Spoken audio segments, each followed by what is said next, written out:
Hello friends, and welcome to the Hanged Man in the Moon. If this is your first time here, welcome. Thank you for coming. I'm pleased to meet you. If you've been here before, thank you for returning. I'm truly honored. Friends, if you are a returning visitor, you surely know that this is my year-long deep dive into the Lenormand system. The system that started off in Germany as the Game of Hope, but when it moved to France, when they tried to sell their product in France, they added the name of a very popular, very well-known psychic, cartomancer person named Madame Lenormand, and that's how we get the Lenormand deck, right? And it took off. It is used around the world. It's very popular, and so that's why I am here diving into the system and learning it. And hopefully, as much as this focus is of benefit to me, it's also of benefit to you. And speaking of benefits, I'd like to thank you for the benefit that you have done for other people. Yeah, doing those things like hitting the thumbs up button, subscribing to the channel, and commenting in the description box, or not in the description box, but commenting below. All of those things are of benefit to other people. Yeah, you allow YouTube to know that they can show this video and this channel to other people, and they can find our community and come and participate. Yes? So, thank you for doing all of those things. Also, if you want a private reading from me, I think the QR code that I've developed is going to work continuously now. So I think all those bugs have been solved, and there will be a QR code probably over here that you can click on with your phone if you're using a different device to watch this video, or my web shop address is in the description box below. Yeah, DerekJohnThomas.com/shop. Not that difficult, right? Okay, so go check out what I have. If you're interested, order a reading. And yes, friends, we're ready for this video. I've got the spread already laid out, but before we get into the layout, before we get into the spread, I'd like us to draw our attention together on the idea of what is going on in the world at the time of this video. Yeah? In the United States, we just finished an election at the time of this recording, and it was not a pretty picture. I don't think it was a pretty picture from either the winning or the losing side. Yeah? And there's a lot of toxicity, a lot of venom, a lot of unfriendliness that seems to be pervading the population even after the results have been counted. Perhaps even more so. Fortunately for me, I'm not living in the middle of that. I'm watching it from the outside. But I think this spread speaks to situations like this. This spread speaks to times when there is toxicity in our environment. When there are arguments, there is verbal or perhaps even physical violence, but let's focus more on verbal, spiritual, psychological violence. How do we live our lives more intentionally at times like these? Do we stand up and fight against it? Would that open us up to the power of intention? I don't think so. Not in the violent, perhaps. Not physically violent, but emotionally violent, psychologically violent, spiritually violent stance of, I am going to beat you down. I am going to break you. I am going to make you be different. That is not the way to live an intentional life. Yeah? When we're in the midst of these, again, psychosocial, spiritually violent environments, fighting against the violence only creates more violence, and it cuts us, well, it greatly reduces the access that we have to our power of intention. So what are the other options? Do we just sit back and pretend it's not going on? In a way, that sounds like the other choice, but there are more than two choices here. Yeah? Sitting back and just watching it happen and pretending that it's not going on is another form of resistance, right? I don't see it, or if I do see it, it has nothing to do with me. I'm not here. I'm not part of this. I don't exist in this environment that I actually am in. That's another form of resistance, and will also reduce our access to the power of intention. Now, pretending it's not there, refusing to see it, or trying to block it out of our perception. All of those are resistant actions and reduce our ability to flow with intention. So what are some other choices? Well, one other choice that comes to mind is to, one, be fully present to what's happening. But that's uncomfortable. That makes me unhappy. That causes resistance. Okay, gotcha, yes. So, we observe, we are aware, we allow things to happen as they are happening, and we do our best to shift the energy by beginning with the energy here. We first start doing the energy of friendliness, of kindness here. And then we can start using the energy, activating the energy of friendliness, kindness to those around us, whether we agree with them or not. In times like this, I think the most healing thing, the most positive thing we can do is to expand a circle, a sphere of kindness and friendliness, which has to begin here. Does that make sense? And then once we get an environment that is more predominantly friendly, then we can do the work of communication more effectively, more freely, more intentionally. We can find common ground, which does exist. We can discover where our power is individually and collectively.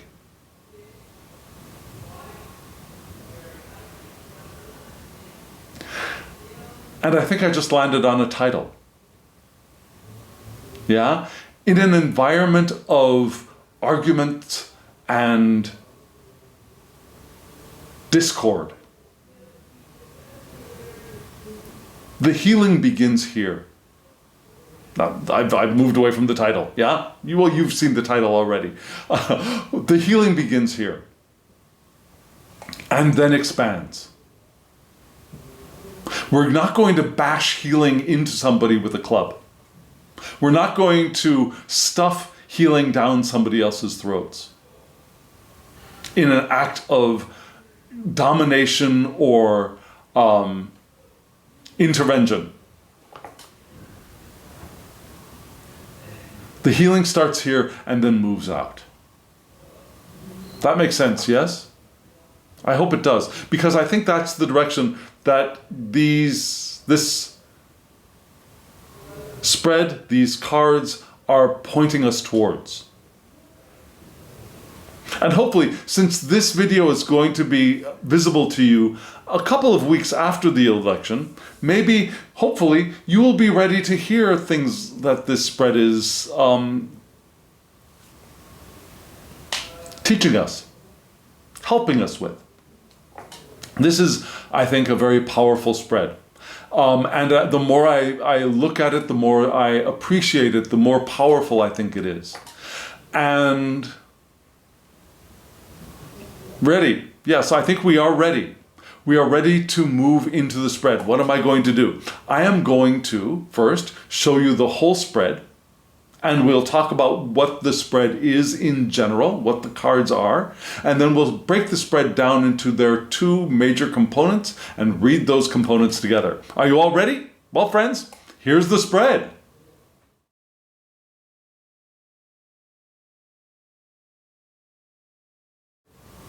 So friends, if you saw last week's video, you know that I have switched out my decks and I'm using two decks by the same creator. Now, Thomas at the Hermit's Mirror, or Thomas at Hermit's of, well, it'll be in the description box below. The prepositions have gotten confused in my head. But anyways, Thomas Hermit's Mirror. And he's a wonderful creator. And actually, I'm pulling cards from another deck that he was involved in creating in my second video for this week. So stay tuned for that.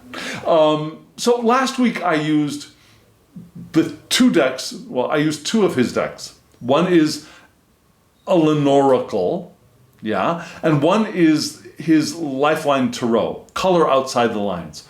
He has two Lifeline Tarots. The one I used last week was a full-size tarot, and it has color outside of the line work, in addition to the Lenorical. And we'll talk about that Lenorical in just a moment. This week, I'm using the original, the first version of the Lifeline Tarot, which has no extra color. It's black and white. It's about a bridge size, maybe a little bit smaller. Yeah, I said last week that I would try this other Lifeline Tarot this week, and so I kept my promise. And I'm not sure. Honestly, the larger version is more comfortable for me because I have big hands and it's easier for me to shuffle. The cardstock on both of these decks, the small Lifeline Tarot and the larger Lifeline Tarot color outside the lines, both of them have wonderful cardstock. It's just the size. Larger tarot size decks are easier for me to shuffle because of these things. Now, if you have smaller hands, this smaller deck might be better for you. Yeah, it's a wonderful deck. It's the same image, it just has no color. It's just black and white. And it's a great deck, I think. So we've got that. And those are the three cards you saw below. And those three cards are in a positional spread. The first card is a card for the situation or the significator. Yeah. The second card, actually, it's probably this way for you. The first card is here. The second card was the challenge, which could be positive, something that we're trying to reach for or attain, or something more negative, something that stands in our way. And then the third card is the advice. Yeah? Significance, challenge, advice. That's the positional spread for those three tarot cards. Above the five cards are in a 5-card line. Yeah. En ligne, we'll be reading it en ligne. We'll also be reading it with mirrors. And I'll tell you what that means when we get into that part of the spread. But this is from a Lenorical. And I said last week that I've taken a little bit of a detour out of the Lenormand system into this Lenorical, which is a deck that has the Lenormand cards in it, 100%, but it adds on cards to fill up a 52-card deck. And Thomas created a wonderful set of cards to add into the Lenormand system because he really did, I think, hold to the spirit of Lenormand when selecting images, focal images, and creating meanings around those images, which work beautifully within the context of a Lenormand deck. So I highly recommend this Lenorical for those of you who want to expand from the Lenormand and still read a deck very much as a Lenormand. And when most decks, well, some, the best decks, I believe, have a playing card insert in the deck, you see that this deck reverses it. It's a playing card with a Lenormand or another image insert on it. So the big image is the playing card. Very interesting deck. The playing card information is right there in our faces. Difficult to ignore, right? So it's a very interesting deck to use and to read, and I recommend it. And if you want to get either of these decks, the link to Thomas's site is going to be in the description box below. Okay, friends, so we're all ready. You saw the spread. Now we're going to break it down into its two component parts. We'll start off with the Lenorical cards above. Are you ready? Let me show you those cards once more.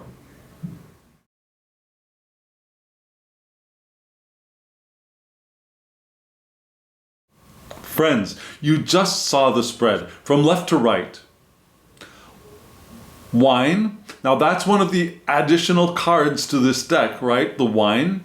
Then the mice, which is a traditional Lenormand card. Then the fox, also traditional. Then the fruit, a new card to the Lenorical, I should say.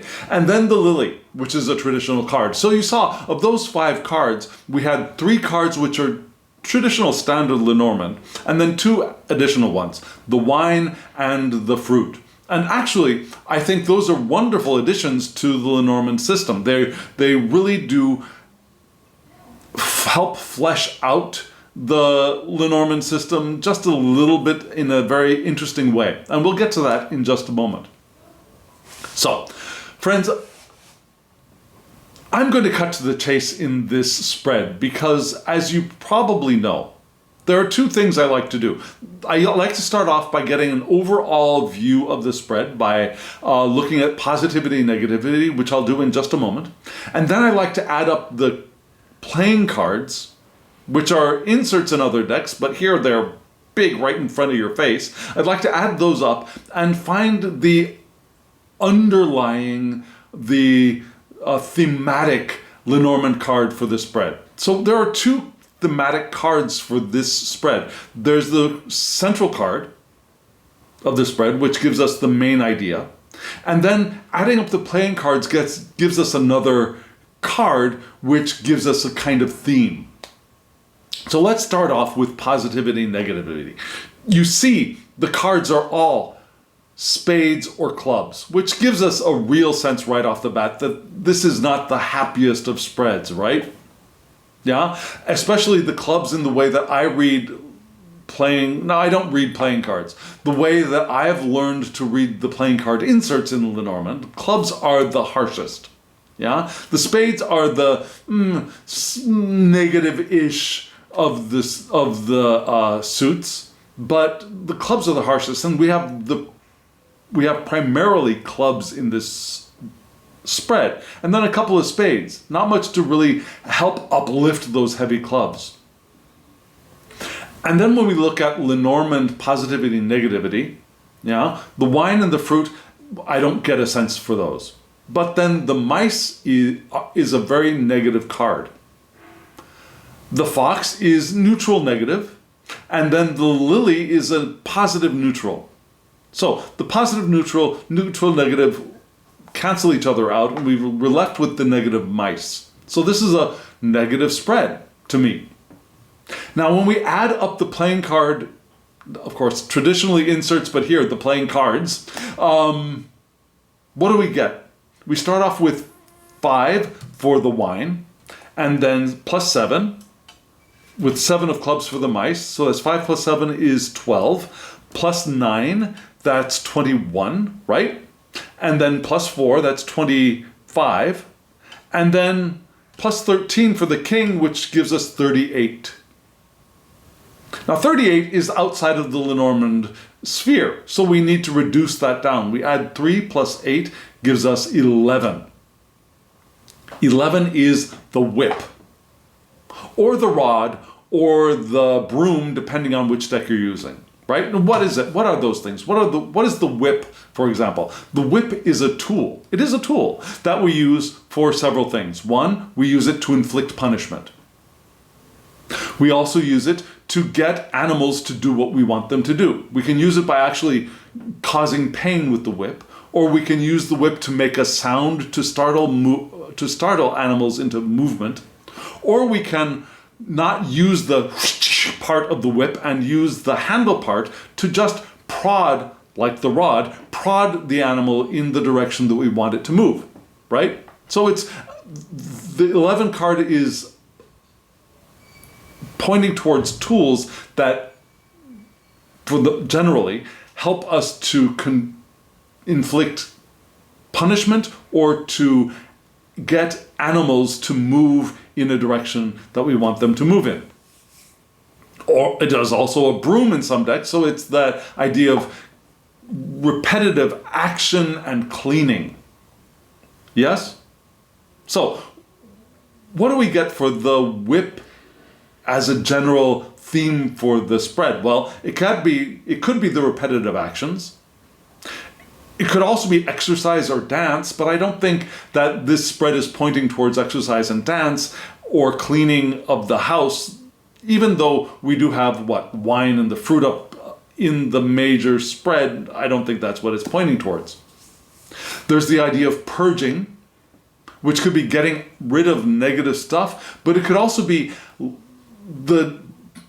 like vomiting, purging of the negative stuff within us out into the world, right?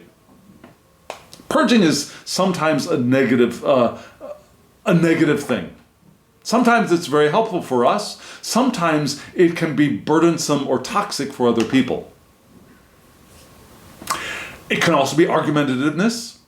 It can be harsh speech, tongue lashings, verbal violence. It could be other violence. Yeah, the whip. Okay, so the whip can also be a sexual card for some people.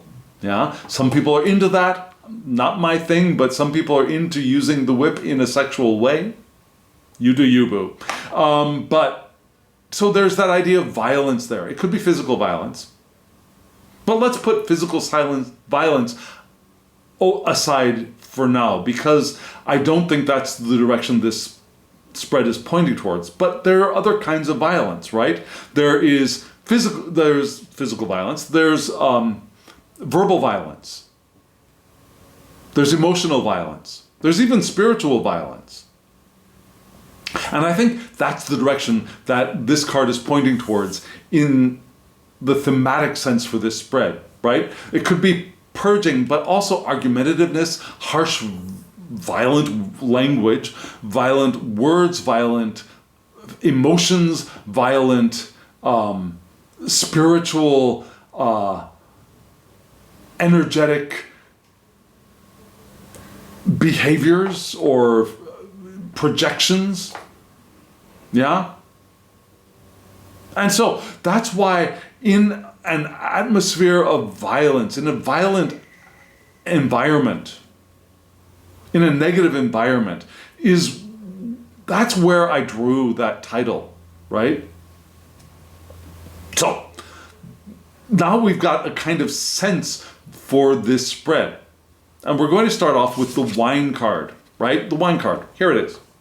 Beautiful. You see the decanter of wine there, right? And the glass. Lovely card, lovely image. Very classic look. And what is wine? Wine is something that's fermented. It turns fruit into something that's a little more expensive, and so it upgrades the economic value of the fruit. But it also creates something that is can give pleasure or pain, kind of like the whip, right? It can give pleasure. It can give us a way to get other people or other animals to do what we want them to do, but it could also be something to use toxically, violently. And wine, while it can taste wonderful, can also become toxic if overindulged in. Right? But there's also the idea of, I don't know if you heard this, probably you have, in vino veritas, which is not, interesting, was not in the guidebook for this deck when it described this card. But in vino veritas, I think is a really important idea for wine. Yeah, that wine gets us to loosen our restraints, loosen our boundaries, and gets us to talk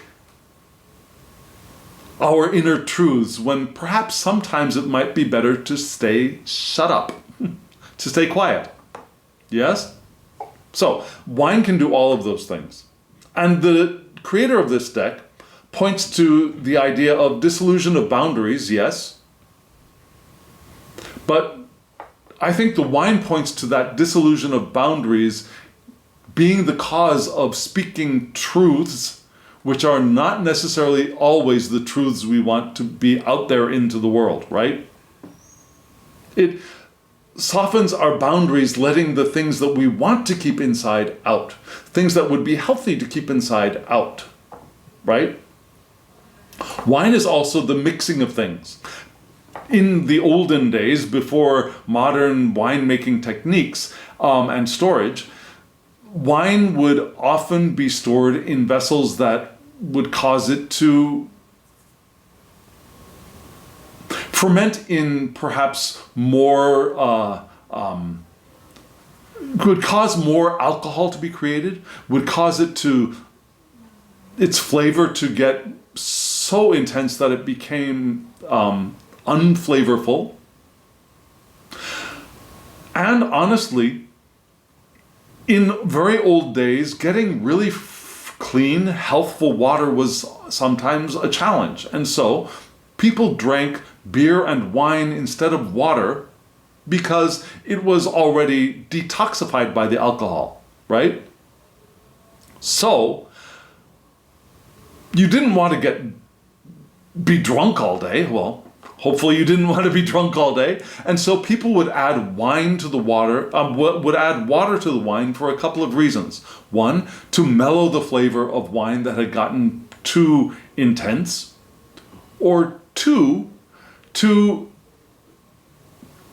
purify the water so that they would get water, but a little cleaner, a little less toxic.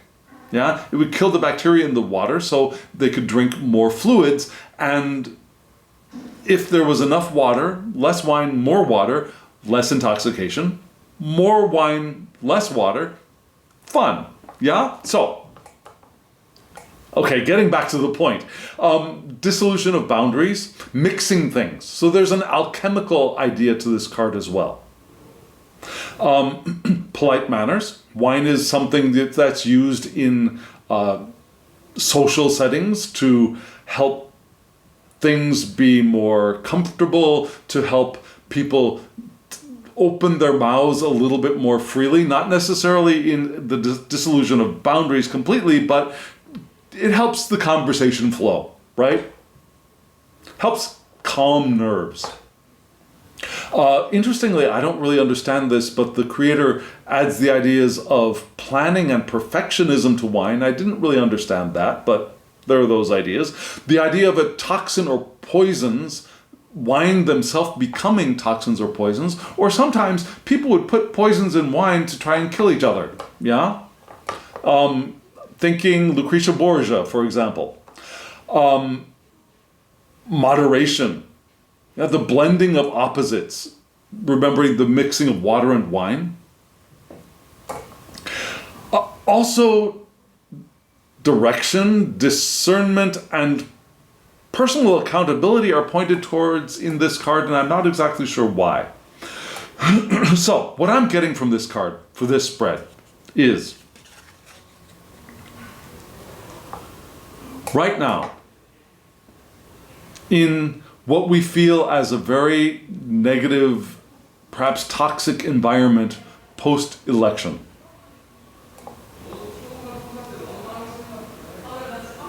We may have opportunities, or we may decide that there are times when we want to let it all out. Yeah? We may want to Our boundaries feel like they have been battered by events in the world so much that the emotions that are built up within are not contained within those boundaries, and that they might spill out in a detrimental way, in a less intentional way than we would want. Right? Some of those inner toxins might spill out. Some of the dissolution of boundaries might be, in the long run, unhelpful for us. It might cause more problems than healing. Yes? In vino veritas often means that we let our secrets out. Or we let our secret angers out. We let our secret wounds out, and we use them to inflict pain on those around us. And what's the next card? The mice card. The mice, what are mice? They're small. They're niggling. They, what am I saying? It's not like one big thing that comes in and destroys your house, right? They're like nagging. They're things that come in and they slowly eat away at things. They eat away at your grain. They eat away at the food in your kitchen. They eat away at the wood of your house, perhaps eating away holes so that they can get in, or holes in bags that contain food, right? They eat away at things. And individually, they're a little bit of a pest sometimes, but when they swarm, that damage increases manifold.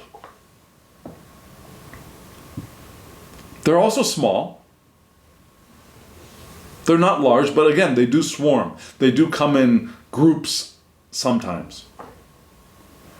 So, what is this telling us? Well, this is the eating away.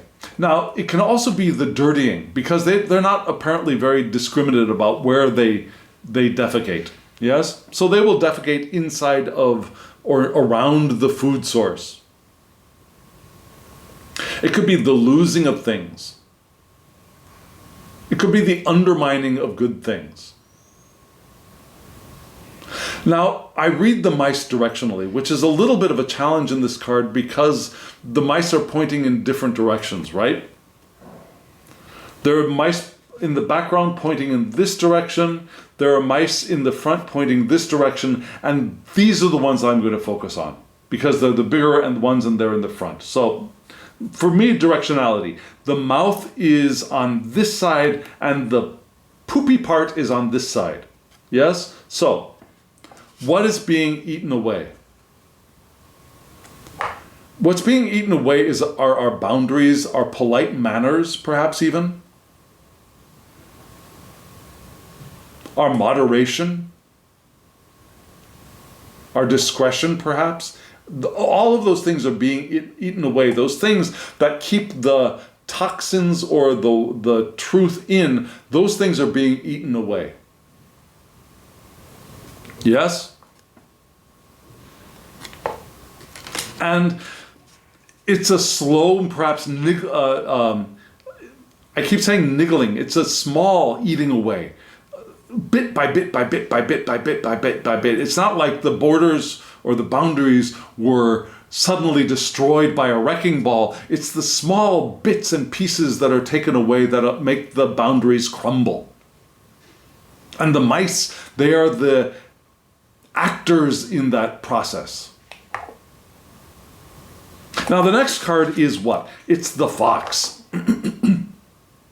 So our boundaries are loosened with the wine and eaten away by the mice. And the next thing is the fox. This fox is a clever animal. It knows how to get what it wants. It can sneak in to places to get the food that it wants to get for itself and its family in its den. Because foxes are not generally individual creatures, but they have a den where they live with their families, right? So the chickens, for example, that it steals from a hen house are used to feed the fox's family. So it's not necessarily a brutish, cruel thing. It does things that humans might not like, but it does so to get what it needs for its community. And again, foxes are clever. They can find ways in and out that we can't anticipate. So what do we get with the fox? We get that idea of cleverness and duty to the pack, but we also get ideas of deception.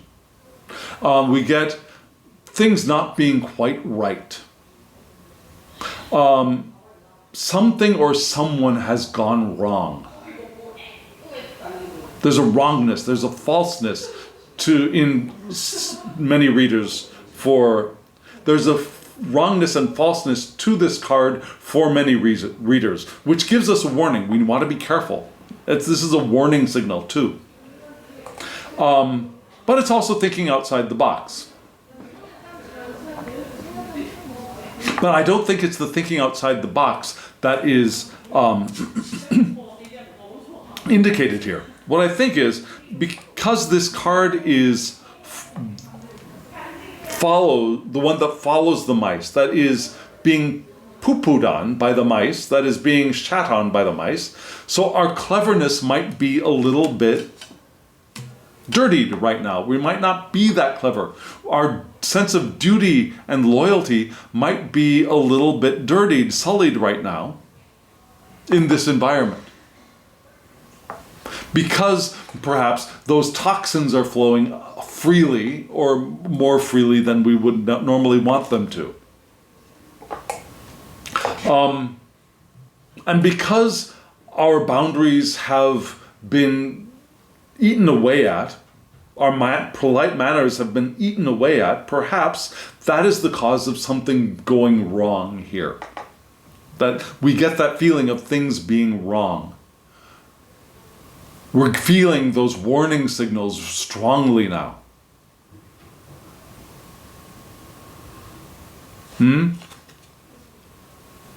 So the spread is pointing towards, okay, so these are the things we're experiencing.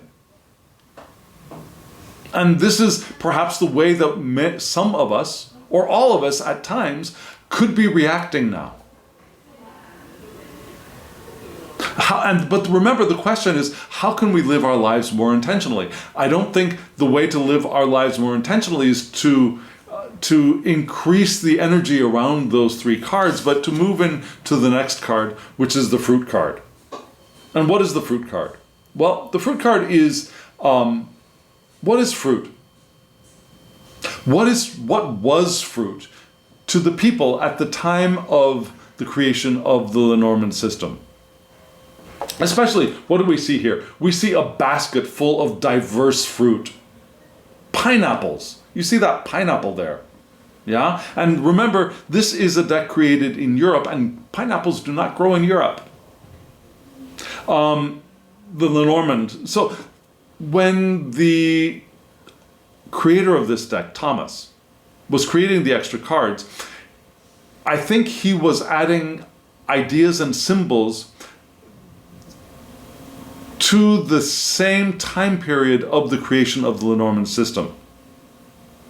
So, what fruit means to us today in Europe, the United States, or in Southeast Asia, or where I live in Korea, is not the same as what fruit meant to people living in the 18th century, early 19th century of Europe, right? So here you see bananas, you see pineapples, you see fruit from all over the world, and that is in a basket, that is a status symbol. That's a symbol of wealth and luxury, right? It's a symbol. It could also be a symbol of generosity and gift giving, and a very generous gift, Not a long-lasting gift, right? This fruit's not going to stay around for years. It's not like I'm giving you a basket of gold, which you could keep away, you could keep and save for years and years and years. This fruit is going to spoil. It's a temporary, this gift, this boon, this abundance is temporary, right? So, for the creator of this deck, it's a status symbol, yes. It's personal luxuries, wealth. It's not something you would want to eat a lot of at one time, so a little bit creates pleasure that is perhaps longer lasting than the time that is spent in actually consuming the thing. So there's the luxury that will last longer than the amount of the thing consumed. A little goes a long way, but it doesn't last a long time, right? You wouldn't want to give as a gift to one family a basket. Well, a basket is fine, right? A truckload of fruit, even if you could afford it at the time, because the family would not be able to consume it and a lot of it would rot. They'd have to try and figure out how to share that amount of boon with other people before it does start to rot. So a little goes a long way, but it also doesn't last. The fruit is a symbol of pleasure, of love, self-love, and love shared with other people.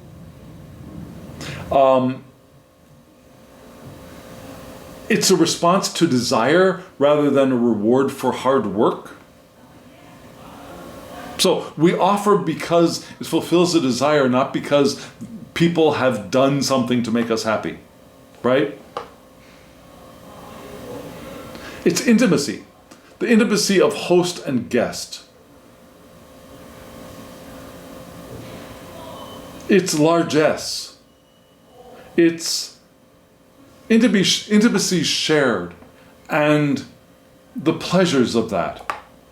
Now, intimacies I'm talking about are not the dissolution of boundaries and purging everything from within. It's intimacies of kindness, of sharing what I have, of offering, of we are an expression of connection between people. That kind of intimacy. Yes? So, I think this is what is giving us a solution to those first three cards. This is where we begin. So, our cleverness has been shat upon, right? Our duty to our fellow human being has been shat upon. And there's a sense of deception around us, things not being right, there's a wrongness, all coming from the fox card. And so our response can be sharing what we have, offering love, offering things that will satisfy desire rather than rewards for hard work. Finding areas where we can be intimate with other people, kind with other people.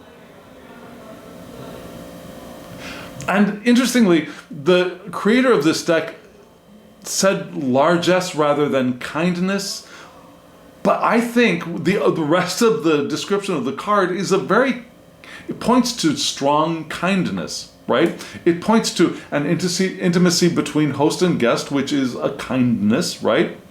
It's the sharing of personal luxuries, which is a kindness. I mean, it could also be look at me, I've got all this fruit, I'm important, I'm impressive. But I think here it's the sharing of it that is most important, rather than the showing of it. And responding to other people's desires, rather than giving them rewards for being good people. And being intimate, being kind, allowing ourselves to open and share pleasures with other people. And then the next card I think is really telling. It's the King of King of Spades, with the lily.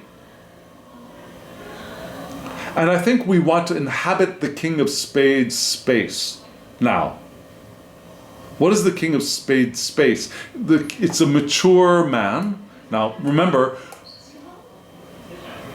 whether we are in male bodies or female bodies, trans bodies, cis bodies, intersex bodies, it has no difference. We can inhabit this mature man space. Right? The older man, the one of gravitas, of assumed power, of the one who can give advice from a place of a grandfatherly, an elder's perspective. We want to move into that, which is a little different from the traditional grandmother aspect of nurturing. We want to inhabit the grandfather aspect of nurturing, which is more, maybe a little bit more aloof, so there's a little bit more space, but it's also what? It also gives us a little bit of space to perhaps restore good boundaries. If that makes sense, yes? So, what is the lily? The lily, it's a beautiful flower. It's, to me, a very strong looking flower as opposed to more like a daisy is a little bit weak looking. The lily has substance to it, right? There's a supple sensuousness to the flesh of the lily flower too, right? If you've touched a lily, there's a fleshy feeling to it, which there's a sensuality around it. So there's a sexuality around the lily as well for me. But it's a flower that we use to indicate purity, but we also use them to indicate to place on coffins at death time, right? They're also the flower for resurrection in the Christian tradition. So we have those ideas of harmony, family, sexuality, perhaps even. We have the idea of purity, of rebirth even. And so, with the fruit, we get the idea that we can bring harmony as we share intimacy, as we share pleasure, as we share kindness. We can increase harmony. We can increase the sense of family. We can be the leaders of giving advice when it is asked for. Now, a wise grandfather doesn't go out and you should do this, you should do that, you should do the other thing. The wise grandfather is available when the grandchild comes in and says, "Grandpa, what should I do?" Or, "Grandpa, this is happening," right? The one with gravitas, who has weighty ideas, not harsh criticisms or manipulative intentions.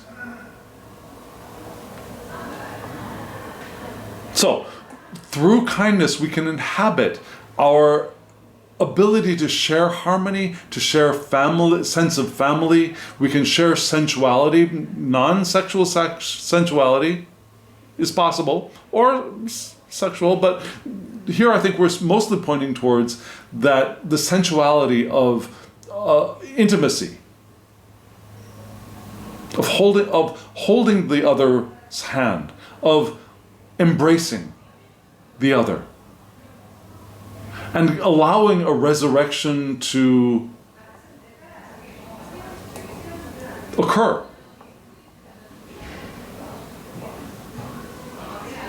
Does that make sense?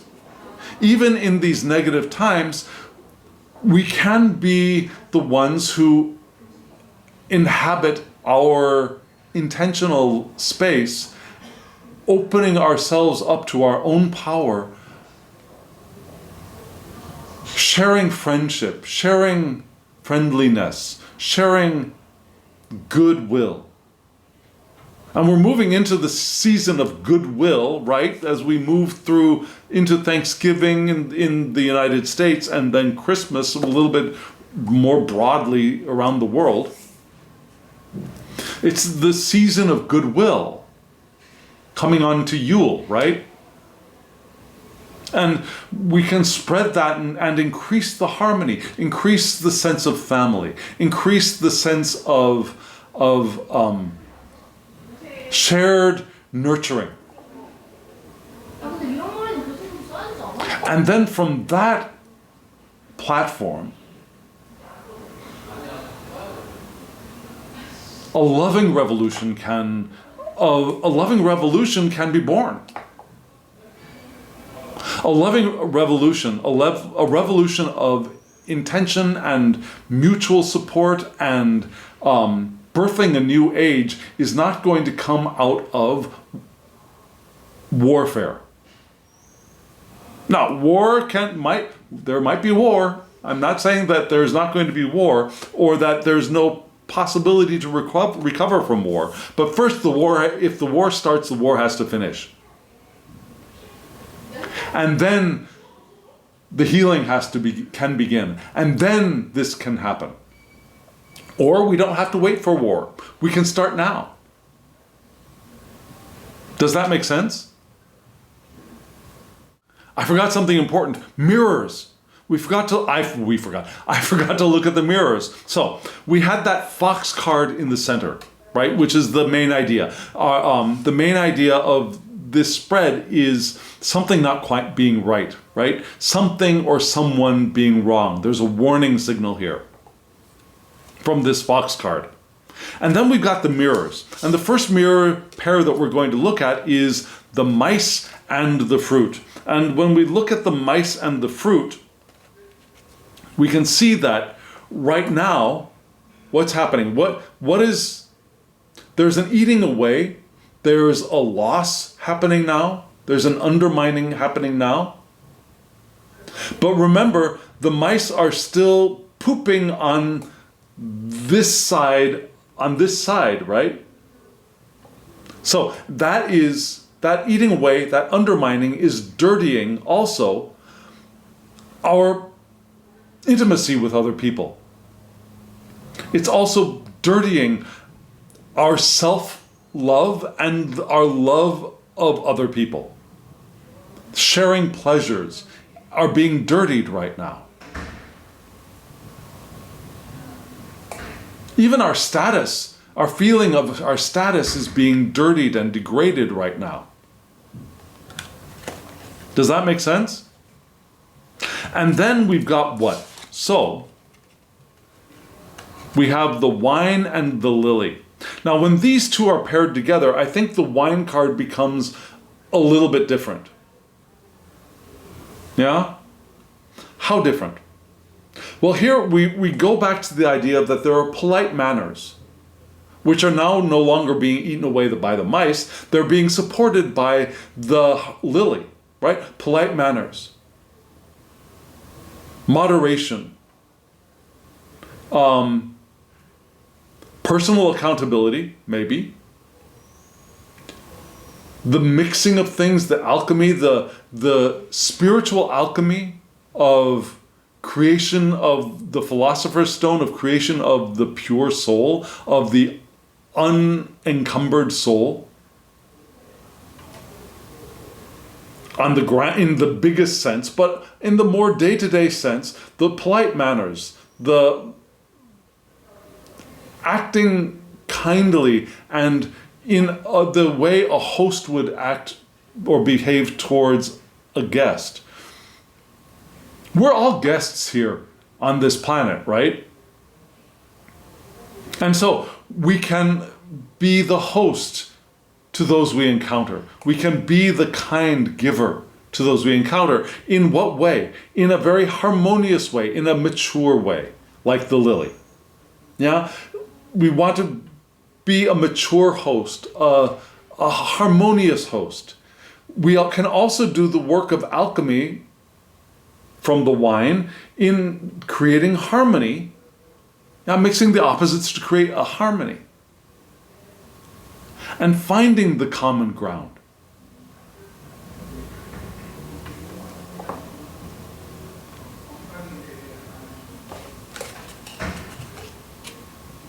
That makes sense, doesn't it? Doesn't it? That this current situation right now is eating away at stuff.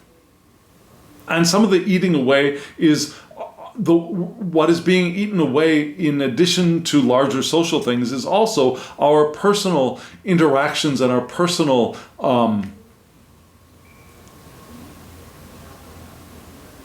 relationships. But there's another way. There's a way for us to rise like a phoenix from the ashes of what we might be experiencing, and the way to arise from that is by being kind, being polite, being mature.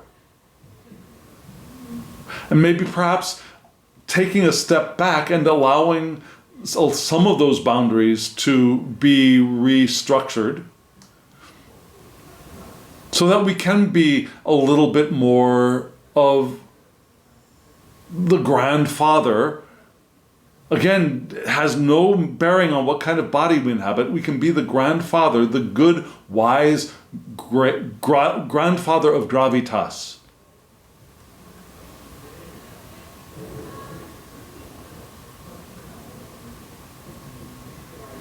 And I think that might be helpful for us to all inhabit that mature one.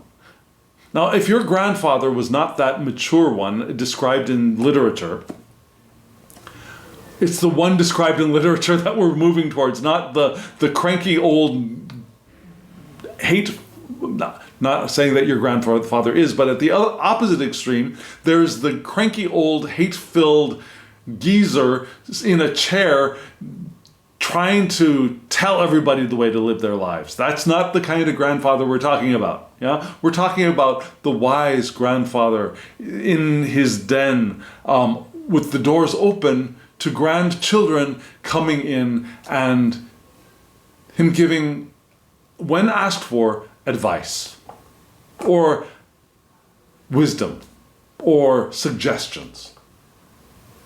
Because he remembers when he was that little kid, and he knows that he grew up okay. So his grandchildren will go through their lives and encounter their obstacles, and he doesn't want to be there controlling their lives. He wants their lives to progress as they should, and when asked, he will give the advice that is appropriate or give suggestions that he thinks are best, and allow them to go off and stumble and fall again. Right? That's the wise, mature grandfather. Of kindness, of wisdom, of gravitas. Okay? So that's, I think, what we want to inhabit. Now let's look at those tarot cards for real. Here they are.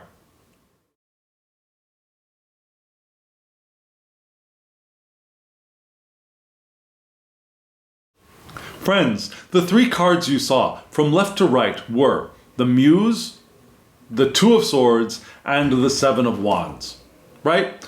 Muse, Two of Wands, Two of Swords, Seven of Wands. And you may be wondering to yourself, Muse, what is that? Well, the creator of this deck added two cards to the deck. One is the Muse, and one is the Labyrinth. And so, if the creator wants them in the deck, I will usually shuffle them in, and I will use them in the tarot. So, the first card that we got for this spread, in the situation, the significator card, is the Muse. What is a Muse? Now, a Muse, there were 9 muses in classical European tradition. The muses were like daughters of gods, daughters of a god, I should say. And they were the ones who went out and inspired great art, great math, great astronomy, great poetry, great music, inspired the writing of history, the creating of history. They inspired people. And here we've got what looks like a very fiery muse, and the creator describes this muse as the creative genius within. Sometimes we externalize it. He's saying that we each have a creative genius within ourselves, which often we do not recognize, we don't take credit for, or we don't believe that we have it. And so we project it out into the world. And that projection of our own internal creative genius is the muse. But really it's in here, according to Thomas. She reminds us that our brilliance is always us. We are the light that we are looking for. We want to find our outlet and embrace it. We want to find our outlet for our own genius and embrace that outlet. Whether that outlet is recognized and applauded by people around us, or it is not. Whatever our outlet is, as long as it's a positive outlet, our creative genius will not give us the outlet of smashing bugs, period. Our creative genius will not give us an outlet of serial killer.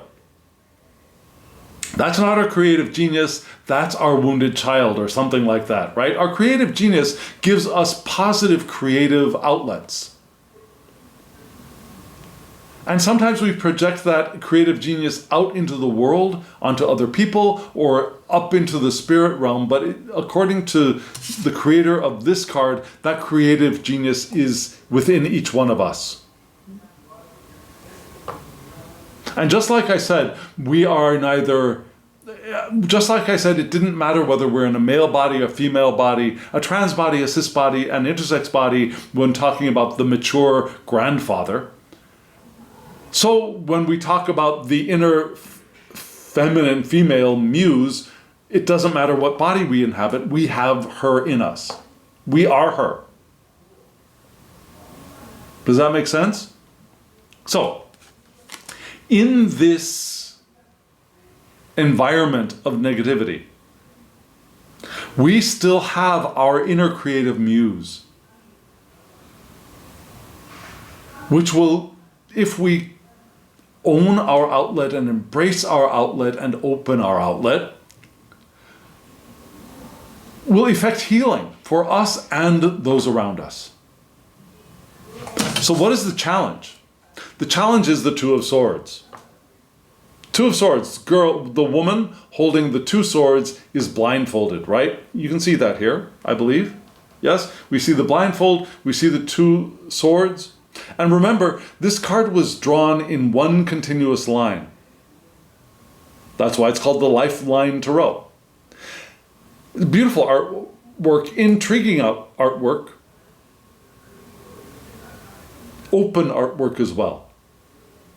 And the Two of Swords is difficult choices, right? It's the weighing up of options, of deliberation.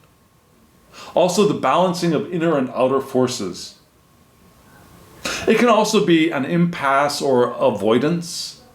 We can avoid making choices. The choice can be a catch-22. Both choices are bad. It can be a stalemate between you and me. There's no solution. It can be that. But I think here as the challenge, as the power... Okay, so I think this card is interesting for two reasons. I think it embodies both the positive and the negative challenge. The negative challenge is that we're up against people in this situation and there's an impasse. There's no way that we can get beyond. It looks like there's no way that we can move forward. It's a stalemate. Thinking of the US election, for example, I mean, in the broadest sense, Republican and Democrat, there's a stalemate and there's an impasse and there's apparently no way of moving forward. Yeah? Or maybe there's an avoidance of even looking at each other. Really looking at each other. But there's a positive challenge in this card too. Right? We want to deliberate. We want to balance our inner experience and our outer experience. And that's part of doing the alchemy of the present moment. We can weigh up our options of what we can do in the world. We can deliberate whether being reactive or not is a good choice. We can take off that blindfold. That's a good challenge. Because I think most of us are right now very blindfolded by our reactions to events in the world. And we're not seeing everything, really. Really. We think we are. But we have blindfolded ourselves with our decisions of what is right. That doesn't mean our decisions of what is right are wrong, but that we're not seeing everything, if that makes sense. So we want to take that blindfold off, which is uncomfortable. We want to see clearly.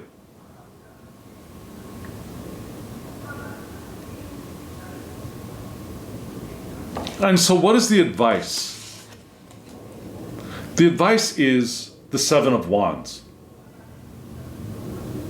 Which is what? You see this guy standing up on top of a hill, holding one wand, and there are 6 wands coming up from below, right? Traditional card, traditional image of this 6 of Wands from the smith-waite tradition. Those 6 wands, you don't see any hands holding those wands, do we? Do you? We don't see any people holding those wands below, do we? So I think that these wands, these challenges to our place in the world, which is what this guy up above is doing, holding his ground, right? We are holding our ground. Those things that we see coming up as challenges to our place are not necessarily from other people, but could be from within. Or we could be projecting our own internal struggles out into the world and defending ourselves from them because they're challenges, but they're really coming from within. So the Seven of Wands is a card of challenge. We want to cultivate challenge and get a stronger position of who we are.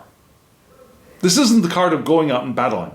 This is a card of knowing who we are, finding our place, finding our ground, finding our revolutionary spirit, our independence, being ready to protect, to persevere, to resist opposition coming at us, holding tenaciously to where we are standing, not going out to confront, not going out to attack, but holding our ground of where we are and our truth. We want to hold on to that. That is the advice. The advice is not to go out and attack. The advice is not to go out and change. Right now, the advice is to hold our ground, hold where we are. And if we can do that, we don't do that in a defensive way, really. We do that in I'm here. This is my place. This is who I am. This is my truth. This is my My spirit, my independent mind, my independent heart, my independent understanding, my independence, I'm holding that. I'm not following along with any one of you, whether you are red, green, or blue. I'm holding myself. And from that place, I can do the work of opening to my creative muse. I can open up to my genius and let that flow into the world and affect healing, and affect growth, and affect change.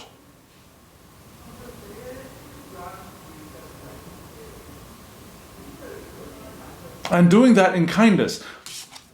This guy up on the hill is not necessarily unkind, is not necessarily the mean one, or the angry one, or the harsh one, or the defensive one. Yeah, this guy will hold his ground. You come up and try and whack him on the head, it'll deflect the weapon that you're using to whack him. But he's not necessarily defensive. He's not built up a wall around him. He's standing his ground.